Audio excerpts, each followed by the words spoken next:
Hello friend, आपका स्वागत है हमारे चैनल गुरासन क्लासेज में। फ्रेंड, जैसा कि आप जानते हैं, हम पॉलिटी की एक नई सीरीज़ चला रहे हैं। इसके अंतर्गत हमने पहले भी पॉलिटी के वीडियो बना रखा है। यदि आपने उन हमारे वीडियो को नहीं देखा है तो आप हमारे प्लेलिस्ट में जाकर उन वीडियो को देख सकते हैं। वहाँ पे हमने चीज़ों को काफ़ी व्यवस्थित तरीके से रखा है, अर्थात वहाँ पे हमने चीज़ों को अध्याय वाइज तरीके से करके रखा है। आप जिस भी अध्याय को उठाइए उससे संबंधित सभी प्रश्नों को एक जगह पे पाइए। आपको उससे संबंधित प्रश्नों को अलग अलग जगह पे ढूंढना ना पड़े। ठीक है फ्रेंड। और हमारे यहाँ पे पूरा प्रयास है कि केवल उन्हीं सिलेक्टिव प्रश्नों को रखा जाए जो कि विगत परीक्षाओं में पूछे गए हैं और जिनके आगे पूछे जाने की संभावनाएं हैं। ठीक है फ्रेंड। हम ऐसे बिना मतलब के प्रश्नों को नहीं रखते हैं जिससे कि छात्रों का समय नुकसान हो। ठीक है फ्रेंड। तो आइए देखते हैं हमारा आज का अध्याय क्या है। हमारा आज का अध्याय है राज्य के नीति निर्देशक तत्व व मौलिक कर्तव्य। ठीक है फ्रेंड। तो इसके अंतर्गत हमारा पहला प्रश्न है, राज्य के नीति निर्देशक तत्व किस भाग में वर्णित हैं। ठीक है फ्रेंड। तो हमारे सामने चार ऑप्शन है, भाग 3, भाग 4, भाग 7, भाग 9। ठीक है फ्रेंड। तो यहाँ पर हमारा सही आंसर क्या हो जाएगा? हमारा सही आंसर हो जाएगा ऑप्शन नंबर बी। क्या friend? Option number B. Friend, इसके अंतर्गत जो अनुच्छेद हैं, अनुच्छेद 36 से 51 तक आते हैं। ठीक है फ्रेंड। तो यहाँ पे ये भी पूछ सकता है कि जो राजकीय नीति निर्देशक तत्व है उसके अंतर्गत कितने अनुच्छेद आते हैं, अनुच्छेद 36 से 51, या भाग 4 में कितने से कितने अनुच्छेद आते हैं, अनुच्छेद 36 से 51। और राजकीय नीति निर्देशक तत्व भाग 4 में है। ठीक है फ्रेंड। आइए और आगे देखते हैं। हमारा अगला प्रश्न है, निम्न में से कौन सा कथन राज्य के नीति निर्देशक तत्व के संबंध में सही है। ठीक है फ्रेंड। तो हमारे सामने चार ऑप्शन है। इसे न्यायालय में चुनौती दिया जा सकता है, यह न्यायालय में परिवर्तनीय है, इसका उद्देश्य लोक कल्याणकारी राज्य की स्थापना करना है, इसमें से कोई नहीं। ठीक है फ्रेंड। तो हमारा सही आंसर क्या हो जाएगा फ्रेंड? हमारा सही आंसर हो जाएगा ऑप्शन नंबर सी। क्या फ्रेंड? Option number C. इसका उद्देश्य लोक कल्याणकारी राज्य की स्थापना करना है। ठीक है फ्रेंड। आइए और आगे देखते हैं। हमारा अगला प्रश्न है, कार्यपालिका का न्यायपालिका से पृथक्करण कहाँ दिया गया है। ठीक फ्रेंड। तो हमारे सामने चार ऑप्शन है, अनुच्छेद 50, अनुच्छेद 51, अनुच्छेद 48, अनुच्छेद 44। ठीक है फ्रेंड। तो यहाँ पे हमारा सही आंसर क्या हो जाएगा फ्रेंड? हमारा सही आंसर हो जाएगा ऑप्शन नंबर ए। क्या फ्रेंड? अनुच्छेद 50 में कार्यपालिका व न्यायपालिका का पृथक्करण दिया गया है। ठीक है फ्रेंड। यहाँ पे हम ऐसे भी देख सकते हैं, अनुच्छेद 50 यानी 50। किसी चीज़ को जैसे बांटना होता है बराबर बराबर भागों में तो क्या कहते हैं? 50-50। क्या कहते हैं कि इसका 50-50 कर दीजिए। बस उसी प्रकार से कार्यपालिका व न्यायपालिका का पृथक्करण क्या हुआ? 50-50 हो गया, यानी दोनों का पृथक्करण हो गया। चीज़ों को एक दूसरे से रिलेट करके समझ लेंगे। ठीक है फ्रेंड। आइए और आगे देखते हैं। हमारा अगला प्रश्न है, राज्य के नीति निर्देशक तत्व का विवरण किस अनुच्छेद में मिलता है। ठीक है फ्रेंड। तो हमारे सामने चार ऑप्शन है, अनुच्छेद 12 से 35, अनुच्छेद 51A, अनुच्छेद 36 से 51, अनुच्छेद 1 से 4। ठीक है फ्रेंड। तो हमारे सामने चार ऑप्शन है, इसमें से क्या सही हो जाएगा फ्रेंड? हमारा सही हो जाएगा ऑप्शन नंबर सी, अनुच्छेद 36 से 51। हमने ऊपर ही देख लिया था अभी। ठीक है फ्रेंड। भाग 4 और अनुच्छेद 36 से 51। आइए और आगे देखते हैं। हमारा अगला प्रश्न है, ग्राम पंचायत का उल्लेख किस अनुच्छेद में मिलता है। ठीक है फ्रेंड। तो हमारे सामने चार ऑप्शन है, अनुच्छेद 48, अनुच्छेद 43, अनुच्छेद 44, अनुच्छेद 40। ठीक है फ्रेंड। तो यहाँ पे सही आंसर क्या हो जाएगा? यहाँ पे हमारा सही आंसर हो जाएगा ऑप्शन नंबर डी, अनुच्छेद 40। ठीक है फ्रेंड। अनुच्छेद 40 के अंतर्गत ग्राम पंचायत का उल्लेख है। ठीक है फ्रेंड। आइए और आगे देखते हैं। हमारा अगला प्रश्न है, राज्य के नीति निर्देशक तत्व किस देश से लिया गया है। ठीक है फ्रेंड। तो हमारे सामने चार ऑप्शन है, आयरलैंड, दक्षिण अफ्रीका, जर्मनी, ऑस्ट्रेलिया। ठीक है फ्रेंड। तो यहाँ पर हमारा सही आंसर क्या हो जाएगा? हमारा सही आंसर हो जाएगा ऑप्शन नंबर ए, आयरलैंड। ठीक है फ्रेंड। आयरलैंड से राज्य की नीति निर्देशक तत्व लिए गए हैं। फ्रेंड, ये जो है कि किस देश से क्या लिया गया है, तो फ्रेंड हमने इसी संबंधी एक वीडियो पहले ही बना रखा है। वहाँ पे जितने भी चीज़ दूसरे देश से लिए गए हैं उनसे सभी रिलेटेड प्रश्नों को हमने एक जगह पे रखा है। ऐसे आप अलग अलग अध्याय में अलग अलग चीज़ों को देखेंगे कि क्या क्या किस देश से लिया गया है। ऐसे भी चाहें आप तो इन सभी को एक जगह पे पढ़ सकते हैं। हमने इनसे रिलेटेड पूरा एक वीडियो ही बना रखा है। ठीक फ्रेंड, आप हमारे प्लेलिस्ट में जाके उनको देख सकते हैं। ठीक है, आइए और आगे देखते हैं। हमारा अगला प्रश्न है, राज्य के नीति निर्देशक तत्व किन विचारों से प्रेरित है। ठीक है फ्रेंड, तो हमारे सामने 4 ऑप्शन है, गांधीवादी, समाजवादी, उदारवादी, उपयुक्त सभी। ठीक है फ्रेंड, तो हमारे यहाँ पे सही आंसर क्या हो जाएगा? हमारा आंसर हो जाएगा ऑप्शन नंबर डी, अर्थात इन सभी जो उपयुक्त तीनों विचार दिए गए हैं इन सभी विचारों से प्रेरित है। ठीक है फ्रेंड, गांधीवादी, समाजवादी, उदारवादी, इन तीनों विचारों से प्रेरित है। ठीक है फ्रेंड, आइए आगे देखते हैं। राज्य के नीति निर्देशक तत्व की सबसे बड़ी आलोचना क्या है। ठीक है फ्रेंड, तो हमारे सामने 4 ऑप्शन है, यह गांधीवादी विचारों से प्रेरित है, यह समाजवादी विचारों से प्रेरित है, यह न्यायालय में परिवर्तनीय नहीं है, यह उदारवादी विचारों से प्रेरित है। ठीक है फ्रेंड, तो इसका सही आंसर क्या हो जाएगा? इसका सही आंसर हो जाएगा ऑप्शन नंबर सी। फ्रेंड, हमने ऊपर ही देख लिया था कि 3 हमारे जो ऑप्शन है ए, बी और डी, ये ऊपर वाले ऑप्शन में थे जो कि विचारों में दिया गया है, और जो सी है यही नहीं दिया गया है, यह न्यायालय में परिवर्तनीय नहीं है। ठीक है फ्रेंड, अनुच्छेद 37 के अंतर्गत राज्य के नीति निर्देशक तत्व परिवर्तनीय नहीं है, अर्थात इसमें परिवर्तन नहीं किया जा सकता है। ठीक है फ्रेंड, अर्थात इसको न्यायालय में करके इसके प्रति जिम्मेदारी राज्य सरकार के ऊपर ज़बरदस्ती थोपा नहीं जा सकता है। अर्थात तो कुछ जैसे कि इसके अंतर्गत जो चीज़ें दी गई हैं राज्य के नीति निर्देशक तत्व के अंतर्गत, उन चीज़ों को हम ज़बरदस्ती नहीं कर सकते लेने के लिए। ठीक है फ्रेंड, अर्थात इसमें परिवर्तन नहीं कर सकते हैं, राज्य सरकार अपने अनुसार कार्य कर सकता है इस पर। ठीक है, आइए और आगे देखते हैं। हमारा अगला प्रश्न है, किस अनुच्छेद में राज्य की परिभाषा दी गई है। ठीक है फ्रेंड, तो हमारे सामने 4 ऑप्शन है, अनुच्छेद 35, अनुच्छेद 38, अनुच्छेद 36, अनुच्छेद 44। ठीक है फ्रेंड, तो यहाँ हमारा सही आंसर क्या हो जाएगा? हमारा सही आंसर हो जाएगा ऑप्शन नंबर सी, अनुच्छेद 36 में राज्य की परिभाषा दी गई है। ठीक है फ्रेंड, जैसा कि हमारा आज का अध्याय क्या है, राज्य की नीति निर्देशक तत्व, और यह अनुच्छेद 36 से 51 तक है। तो इसके अंदर का जो पहला अनुच्छेद है वही राज्य की परिभाषा देता है। ठीक है फ्रेंड, ऐसे देखेंगे तो लंबे समय तक याद हो जाएगा कि जो इसके अंतर्गत पहला है अनुच्छेद वही राज्य की परिभाषा देता है। ठीक है फ्रेंड, आइए और आगे देखते हैं। हमारा अगला प्रश्न है, किसके तहत मौलिक अधिकार नीति निर्देशक तत्वों से श्रेष्ठ है।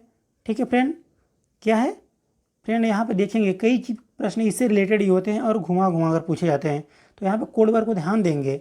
यहाँ पे कोड क्या है कि जो मौलिक अधिकार है वह नीति निर्देशक तत्वों से श्रेष्ठ है। ठीक है फ्रेंड, प्रश्न घुमा सकता है, कभी पूछ सकता है कि नीति निर्देशक तत्व जो है वह मौलिक अधिकार से श्रेष्ठ है, कैसे। लेकिन यहाँ पर क्या है कि मौलिक अधिकार नीति निर्देशक तत्वों से श्रेष्ठ है। प्रश्नों को ध्यानपूर्वक पढ़ेंगे फ्रेंड। तो फ्रेंड, हमारे सामने 4 ऑप्शन है, 42वां संविधान संशोधन 1976, केशवानंद भारती केरलवाद 1973, मिनर्वा मिल्सवाद 1980, बेरूबारी संघवाद 1960। ठीक है फ्रेंड, तो यहाँ पर हमारा सही आंसर क्या हो जाएगा? हमारा सही आंसर हो जाएगा ऑप्शन नंबर बी। क्या friend, option number B, Keshavananda Bharati केरलवाद 1973 के अनुसार मौलिक अधिकार नीति निर्देशक तत्वों से श्रेष्ठ है। हमारे न्यायालय ने कहा था कि जो मौलिक अधिकार है वह नीति निर्देशक तत्वों से श्रेष्ठ है। ठीक है फ्रेंड, आइए और आगे देखते हैं। हमारा अगला प्रश्न है, अंतर्राष्ट्रीय शांति व सुरक्षा का उल्लेख किस अनुच्छेद में है। ठीक है फ्रेंड, तो हमारे सामने 4 ऑप्शन है, अनुच्छेद 50, अनुच्छेद 44, अनुच्छेद 48, अनुच्छेद 51। ठीक है फ्रेंड, तो यहाँ पे हमारा सही आंसर क्या हो जाएगा? यहाँ पे हमारा सही आंसर हो जाएगा ऑप्शन नंबर डी, अर्थात अनुच्छेद 51 में अंतर्राष्ट्रीय शांति व सुरक्षा का उल्लेख दिया गया है। ठीक है फ्रेंड, हमारा जो संविधान है फ्रेंड वह विश्व शांति की कामना करता है। इसके अंतर्गत जो हमारा अनुच्छेद 51 है इस बात को साबित भी करता है कि भारत एक शांति प्रिय देश है, अर्थात यह सदैव शांति चाहता है, दूसरे देशों के साथ एक शांति की भावना रखना चाहता है। ठीक है फ्रेंड, आइए और आगे देखते हैं। हमारा अगला प्रश्न है, यह कब माना गया कि नीति निर्देशक तत्व मौलिक अधिकार से श्रेष्ठ हैं। ठीक है फ्रेंड, अभी फ्रेंड ऊपर जो प्रश्न था वहाँ पे क्या दिया गया था कि मौलिक अधिकार नीति निर्देशक तत्वों से श्रेष्ठ है, परंतु यहाँ क्या है कि नीति निर्देशक तत्व मौलिक अधिकार से श्रेष्ठ हैं। ठीक है फ्रेंड, हमने इसीलिए कहा था फ्रेंड कि प्रश्न को ध्यानपूर्वक देखेंगे। ठीक है फ्रेंड, तो हमारे सामने 4 ऑप्शन है, मिनर्वा मिल्सवाद 1980, 42वां संविधान संशोधन 1976, 44वां संविधान संशोधन 1978, बेरूबारी संघवाद 1960। ठीक है फ्रेंड, तो हमारे यहाँ पे सही आंसर क्या हो जाएगा? हमारा सही आंसर हो जाएगा ऑप्शन नंबर बी। 42वां संविधान संशोधन 1976 में मतलब कि हमारा जो केंद्र सरकार है उसने यह माना कि राज्य के नीति निर्देशक तत्व जो है मौलिक अधिकार से श्रेष्ठ हैं। ठीक है फ्रेंड, परंतु जो हमारा केशवानंद भारती केरल जो था उसमें यह माना गया था कि हमारा जो मौलिक अधिकार है वह नीति निर्देशक तत्वों से श्रेष्ठ है, परंतु 42वां संविधान संशोधन में यह मान लिया गया कि नहीं, नीति निर्देशक तत्व मौलिक अधिकार से श्रेष्ठ हैं। ठीक है फ्रेंड, आइए और आगे देखते हैं। हमारा अगला प्रश्न है, पर्यावरण संरक्षण का उल्लेख किस अनुच्छेद में है। ठीक है फ्रेंड, तो हमारे सामने 4 ऑप्शन है, अनुच्छेद 50, अनुच्छेद 48A, अनुच्छेद 44, अनुच्छेद 43। ठीक है फ्रेंड, तो यहाँ पर हमारा सही आंसर क्या हो जाएगा फ्रेंड? हमारा सही आंसर हो जाएगा ऑप्शन नंबर बी, अनुच्छेद 48A में पर्यावरण संरक्षण का उल्लेख है। ठीक है फ्रेंड, जो पर्यावरण संरक्षण का उल्लेख हमारे संविधान में है यह प्रारंभ में नहीं था। ठीक है फ्रेंड, यह 42वां संविधान संशोधन 1976 में जोड़ा गया। ठीक है फ्रेंड, यह बाद में हमारे संविधान में जोड़ दिया गया। और किस अनुच्छेद में जोड़ा गया? अनुच्छेद 48A में। ठीक है फ्रेंड, आइए और आगे देखते हैं। हमारा अगला प्रश्न है, किसके तहत यह माना गया कि नीति निर्देशक तत्व और मौलिक अधिकार दोनों समान हैं। ठीक है फ्रेंड, देखिए एक ही प्रश्न से संबंधित 3 प्रश्न बने। शुरू में था कि मौलिक अधिकार श्रेष्ठ है, दोबारा प्रश्न था कि नीति निर्देशक तत्व श्रेष्ठ हैं, अब क्या है कि दोनों समान हैं। ठीक है फ्रेंड, इसीलिए हम कह रहे थे सभी प्रश्नों को ध्यानपूर्वक पढ़ेंगे ताकि कोई किसी प्रकार का कन्फ्यूजन न रह जाए और जब हम परीक्षा में जाएं केवल अपना सही लक्ष्य को देखें, हमारा जो प्रश्न सही है उसी को सही लगाएं।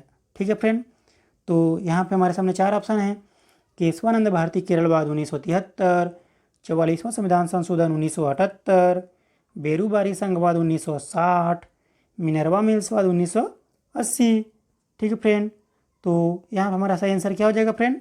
हमारा सही आंसर हो जाएगा ऑप्शन नंबर डी, मिनर्वा मिल्सवाद 1980 में जब न्यायालय ने देखा, न्यायालय ने तो सर्वप्रथम बता दिया कि मौलिक अधिकार नीति निर्देशक तत्व से श्रेष्ठ हैं, परंतु बाद में केंद्र सरकार ने कहा कि नहीं, यह नीति निर्देशक तत्व से जो हैं वह मौलिक अधिकार से श्रेष्ठ हैं।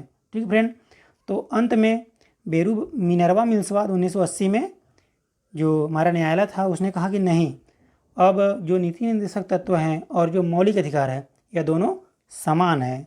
ठीक है फ्रेंड, तो आइए हम देखते हैं हमारा अगला प्रश्न क्या है। हमारा अगला प्रश्न है, समान नागरिक संहिता का उल्लेख किस अनुच्छेद में दिया गया है। ठीक है फ्रेंड, तो हमारे सामने 4 ऑप्शन है, अनुच्छेद 40, अनुच्छेद 44, अनुच्छेद 35, अनुच्छेद 48। ठीक है फ्रेंड, तो यहाँ पर हमारा सही आंसर क्या हो जाएगा फ्रेंड? हमारे यहाँ पर सही आंसर हो जाएगा ऑप्शन नंबर बी, अनुच्छेद 44, समान नागरिक संहिता। ठीक फ्रेंड, समान नागरिक संहिता का उल्लेख कहाँ है? अनुच्छेद 44 में है। ठीक है फ्रेंड, आइए हम अपना अगला प्रश्न देखते हैं। हमारा अगला प्रश्न है, किस अनुच्छेद के तहत स्त्री पुरुषों को समान कार्य के लिए समान वेतन का प्रावधान है। ठीक है फ्रेंड, तो हमारे सामने 4 ऑप्शन है, अनुच्छेद 37, अनुच्छेद 42, अनुच्छेद 39, अनुच्छेद 45। ठीक फ्रेंड, तो यहाँ पर हमारा सही आंसर हो जाएगा ऑप्शन नंबर सी, अनुच्छेद 39 के तहत स्त्री पुरुषों को समान कार्य के लिए समान प्रावधान है वेतन का। ठीक फ्रेंड, जैसा कि आज यह जो हमारा अनुच्छेद है अनुच्छेद 39 हमारे जो है राज्य सरकार ने लागू भी कर दिया है और केंद्र सरकार में भी लागू है कि स्त्री पुरुष यदि किसी कार्य को कर रहे हैं, दोनों एक ही कार्य को यदि कर रहे हैं तो दोनों का वेतन समान होगा। ठीक है फ्रेंड, फ्रेंड हम बता दें कि जो हमारे नीति निषेधक तत्व हैं इसके अंतर्गत जितने भी कार्य दिए गए हैं, इसका ये मतलब नहीं है कि ये सारे लागू हैं देश में।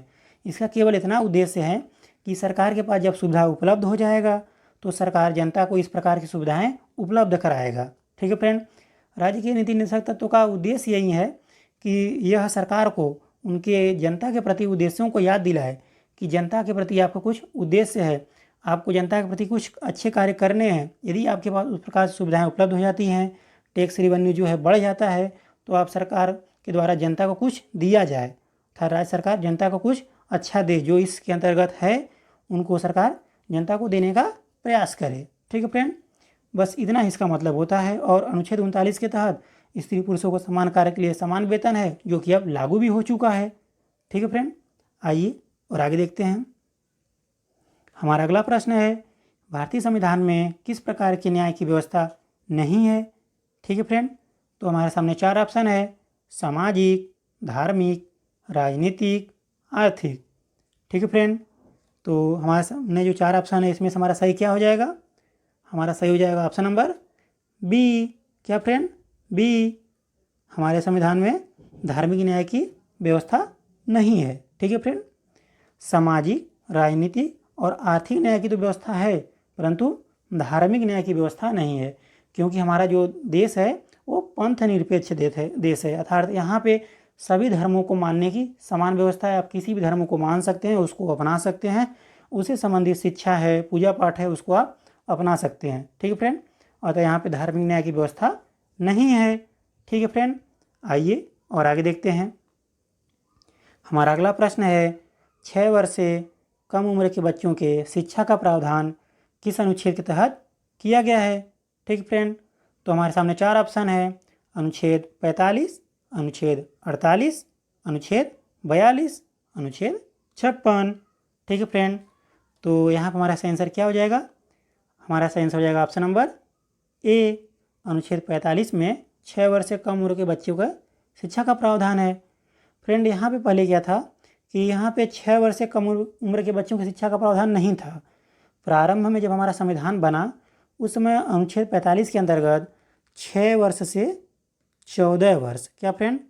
6 वर्ष से 14 वर्ष के बच्चों के शिक्षा का प्रावधान था, परंतु 86वें संविधान संशोधन 2002 के तहत इसको हमारा मौलिक अधिकार बना दिया गया।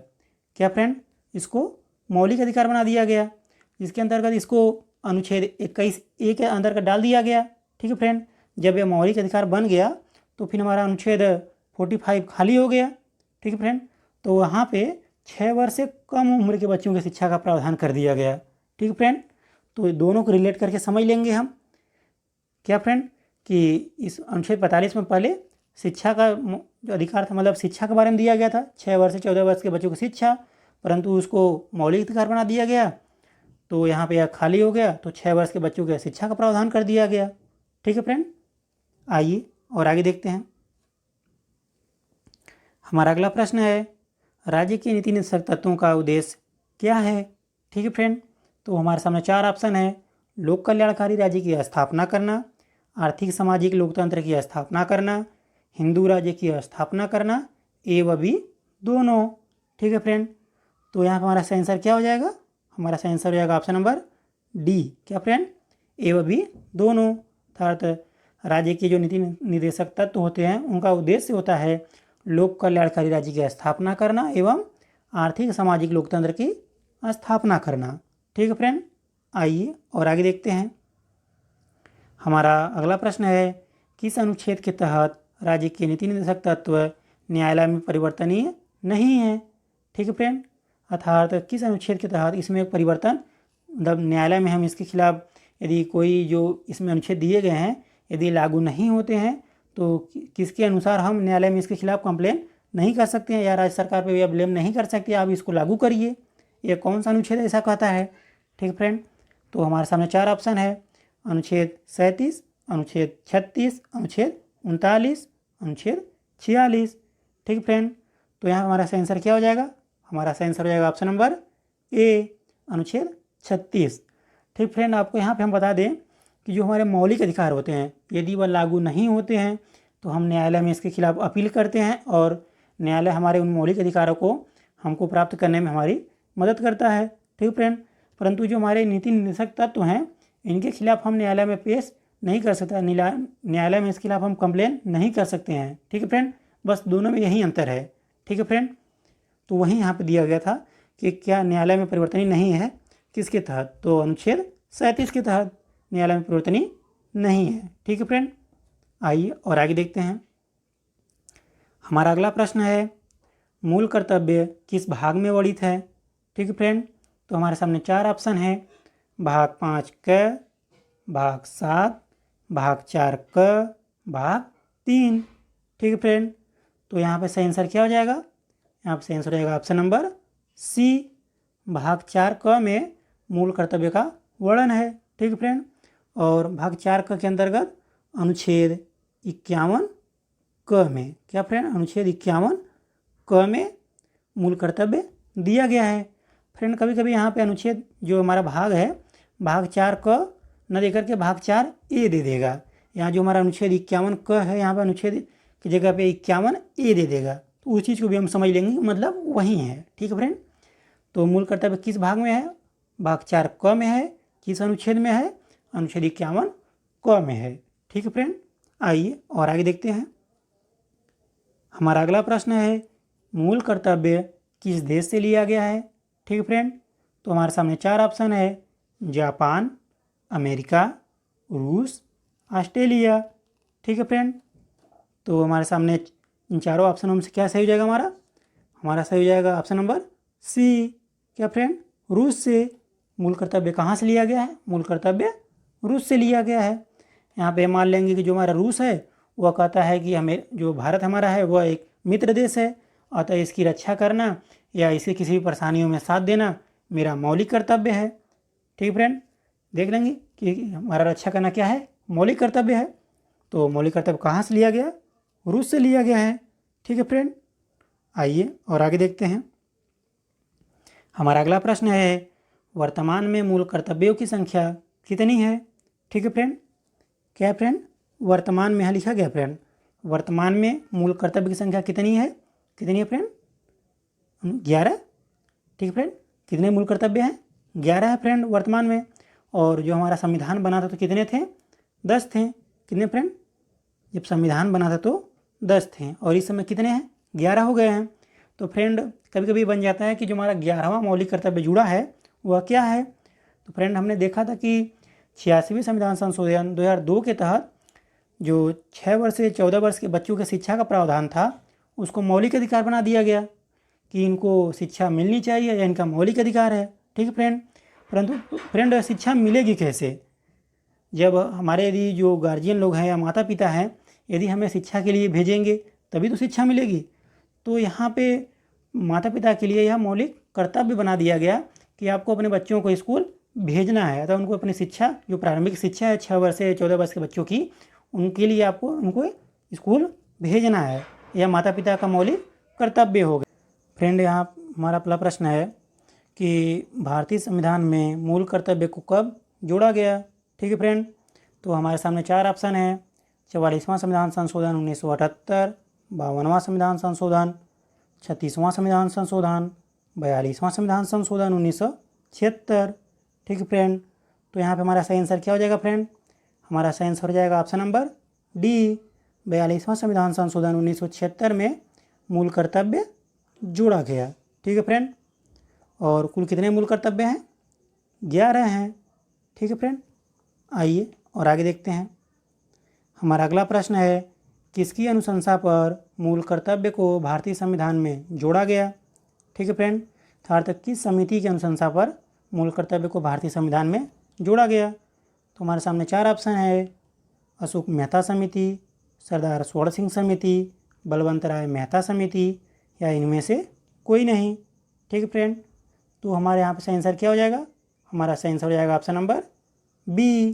क्या फ्रेंड, जो हमारा मूल कर्तव्य है सरदार स्वर्ण सिंह समिति के अनुशंसा पे या इनके समिति के सदस्यों के विचारों पर जोड़ा गया। ठीक है फ्रेंड, तो फ्रेंड आज हमने कुल 25 प्रश्नों का अध्ययन किया है, और न केवल 25 प्रश्नों का अध्ययन किया बल्कि उनसे रिलेटेड जो और अन्य प्रश्न थे उनको भी हमने देखा और समझा। ठीक है फ्रेंड, हम यहाँ पर उम्मीद करते हैं कि आपको हमारा वीडियो पसंद आया होगा। यदि हमारी वीडियो पसंद आया हो तो हमारे वीडियो को लाइक करें, चैनल को सब्सक्राइब करें और अपने दोस्तों के साथ शेयर करना न भूलें। धन्यवाद फ्रेंड।